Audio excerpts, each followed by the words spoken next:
చిన్న హీరోలు పెద్ద సాహసమే చేస్తున్నారు. గట్టిగా 20 కోట్లు మార్కెట్ లేని హీరోలు కూడా 50 నుంచి 100 కోట్ల బడ్జెట్తో సినిమాలు చేస్తున్నారు.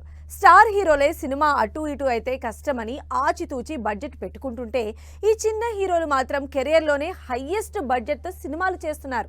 మరి నితిన్ నుంచి నాగ చైతన్య వరకు మార్కెట్కి మించి బడ్జెట్తో చేస్తున్న సినిమాలేంటి? అసలు ఈ సినిమాల బడ్జెట్ ఎంత? వెనక్కి వచ్చేదెంత?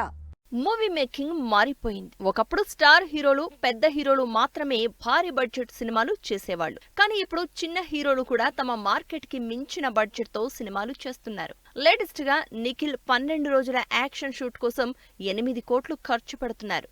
భరత్ కృష్ణమాచారి డైరెక్షన్ లో తెరకెక్కుతున్న స్వయంభూ సినిమా కోసం భారీ యాక్షన్ సీన్ చేస్తోంది టీం. 100 కోట్లకు పైగా బడ్జెట్ తో తెరకెక్కుతున్న ఈ పీరియాడిక్ యాక్షన్ డ్రామాకి 12 రోజుల ఫైట్ కోసం ఏకంగా 8 కోట్ల సెట్ లో తెరకెక్కిస్తున్నారు. కార్తికేయ 2 ముందు వరకు నిఖిల్ కి పెద్దగా మార్కెట్ లేదు. కార్తికేయ 2తో నార్త్ లో కూడా మార్కెట్ ఓపెన్ చేసిన నిఖిల్ మరి ఈ స్వయంభూకి ఎన్ని కోట్లు రాబడతాడో చూడాలి. హనుమాన్ కి ముందు వరకు 10 కోట్ల మార్కెట్ కూడా లేని తేజ సజ్జా ఇప్పుడు ఏకంగా తన సినిమాల్ని 100 కోట్ల బడ్జెట్ తో తెరకెక్కిస్తున్నారు.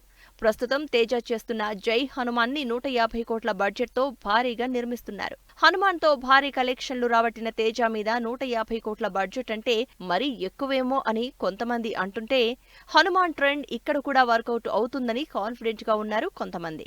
నితిన్ కి 50 కోట్ల మార్కెట్ కూడా లేదు. కానీ నితిన్ మాత్రం తన కెరియర్ లో ప్రస్తుతం చేస్తున్న 2 సినిమాలు 70 కోట్లకు పైగా బడ్జెట్ తో భారీగా తెరకెక్కిస్తున్నారు. ఎమోషనల్ మూవీగా తెరకెక్కుతున్న తమ్ముడుతో పాటు వెంకీ కుడుముల డైరెక్షన్ లో క్రేజీ యాక్షన్ ఎంటర్టైనర్ గా తెరకెక్కుతున్న రాబిన్ హుడ్ కూడా 70 కోట్ల బడ్జెట్ తో రాబోతోంది. అసలే వరుస ఫ్లాపుల్లో ఉన్న నితిన్ మరి ఈ 150 కోట్లని ఎలా రాబడతారో చూడాలి.